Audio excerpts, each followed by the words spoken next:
Bonjour, bonjour, je suis là. Bonjour. Voilà, j'avais promis venir vous parler de mon absence.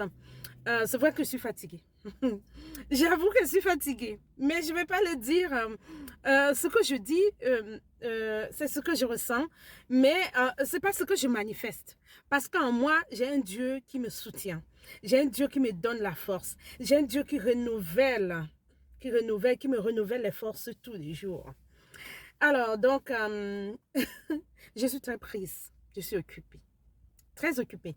Très occupée. J'ai embrassé tellement de responsabilités au niveau du travail, au niveau de la famille. J'ai passé 2 diplômes de grand niveau, donc de niveau bac plus 4 ans, en un an. 2 diplômes, 2 diplômes en un an. J'ai eu 2 élévations au travail, 2 responsabilités, niveau, deux niveaux de responsabilité au travail en 2 ans. C'est énorme. C'est énorme. Alors, il y a un adage qui dit qui cherche trouve. Mais je voudrais vous donner un conseil. Lorsque vous avez un projet, vous avez une vision de votre vie, ne laissez pas cette vision tomber à cause de la fatigue. Si vous êtes comme moi qui servez un Dieu vivant, demandez à Dieu de renouveler en vous cette force et ce vouloir. Qu'il vous donne l'esprit de vouloir aller en avant. Ne baissez jamais les bras. Ne baissez pas les bras. Un moment, j'étais tellement fatiguée que je voulais même baisser les bras. Je voulais abandonner. Je me souviens, mon père m'a dit, c'est toi qui t'es engagé. Personne ne t'a obligé et tu n'étais même pas obligé de le faire puisque tu avais un travail. Et il m'a dit ça à un moment de ma vie où je partais au travail le matin à 9 h, à 17 h 30, je finissais au travail, je courais pour aller à l'école et je finissais les études à 21 h 30 pour arriver chez moi vers 23 h. Et je répétais ceci et le week-end, j'avais pas de temps. Je ne dormais presque plus. Et j'étais très fatiguée, j'étais épuisée. Il m'a dit, c'est toi qui as choisi. Personne n'était obligé et tu n'étais pas obligé de le faire puisque tu avais déjà un travail qui te permettait de subvenir à tes besoins. Et ça a été comme un clic, comme une poussée. Alors, je me suis retournée vers mon Dieu. Après que mon père m'a dit ça, je me suis retournée vers mon Dieu. J'ai dit, Seigneur, j'ai pris un engagement, j'ai une vision de ma vie. J'ai pris un engagement, j'ai envie d'y arriver. Accorde-moi la force. Donne-moi la force. Je ne veux pas abandonner, donne-moi la force. Et c'est comme ça que le Seigneur m'a rempli de force. Nous devons demander au Saint-Esprit d'être avec nous partout. Partout. Et puis, j'aime beaucoup le psalmiste qui dit, je bénis le Seigneur parce qu'il est mon rocher. Il est ma force. Il est mon appui. Dieu est mon rocher, il est ma force, il est mon appui. Même quand je suis fatiguée, je souris parce que je sais que cette fatigue est tout simplement ce que je ressens, mais elle va passer. Parce que la force de Dieu que j'ai en moi, l'esprit de Dieu que j'ai en moi va m'amener à surpasser cette fatigue. Pour éviter l'échec, n'accepte jamais d'être un échec pour ta vie. La parole de Dieu dit dans Deutéronome que nous serons en haut et non en bas. Nous serons la tête et non la queue. Les enfants de Dieu doivent être en haut et non en bas. Et donc, pour être en haut, il faut payer le prix. Ce n'est pas en dormant sur son oreiller qu'on peut être en haut. Il faut payer le prix. Si Jésus n'avait pas payé le prix de la rédemption, nous n'aurons pas eu le salut. Nous n'aurons pas eu ce salut que nous avons, le pardon de nos péchés. Il faut payer le prix. Si tu veux être en haut et non en bas, comme Dieu l'a dit, la tête et non la queue, comme Dieu l'a dit, il faut payer le prix.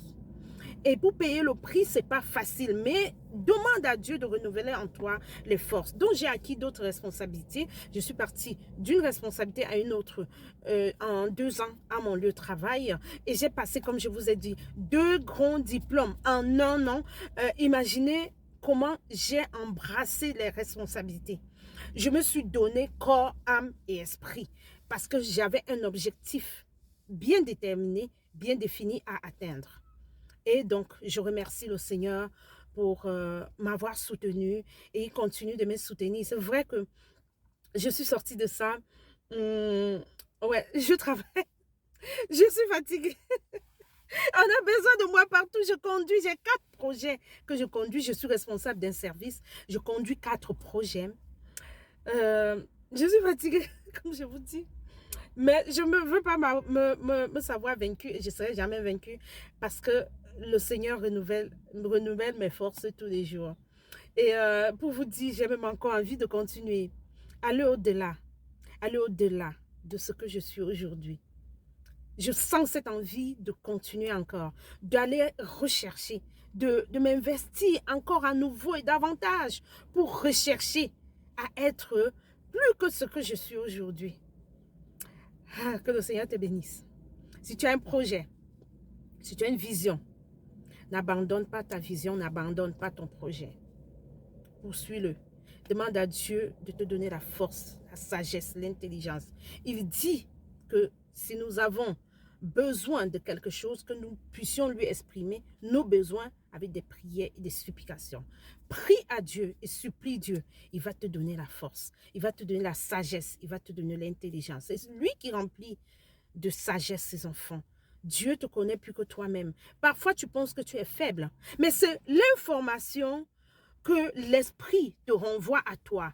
Mais l'esprit de Dieu, qui surpasse toute chose, vient montrer à cette information que Dieu est capable de renouveler ce que tu ressens. Tu ressens la faiblesse, c'est Dieu qui donne la force. Tu ressens, tu as envie de te décourager, mais Dieu veut t'encourager. Donc n'abandonne pas, confie-toi en l'Éternel. Tu as des projets. Appelle ton Seigneur, ton Sauveur au secours. Appelle-le en aide et il te viendra en aide. Et surtout, le plus important, c'est d'aimer Dieu et de respecter les recommandations du Seigneur. Respecte les recommandations de Dieu et il t'écoutera. Il écoutera tes prières, il les exaucera, il te bénira et tu seras heureux toute ta vie. C'est pas facile d'être heureux, mais c'est pas facile d'être heureux toute sa vie. Parfois, quand on se retrouve dans certaines situations, on a le sentiment de ne pas être heureux. Mais rien que le fait d'avoir le Saint-Esprit en soi permet d'être heureux dans toutes circonstances. C'est une assurance que tu n'es pas seul. Partout où tu vas et dans tout ce que tu fais, tu n'es pas seul. Le Saint-Esprit est là pour te soutenir, pour te tenir la main et pour t'amener à aller de l'avant. Que Dieu te bénisse. Alors, je vais revenir, je suis fatiguée. Mais je ne suis pas vaincue.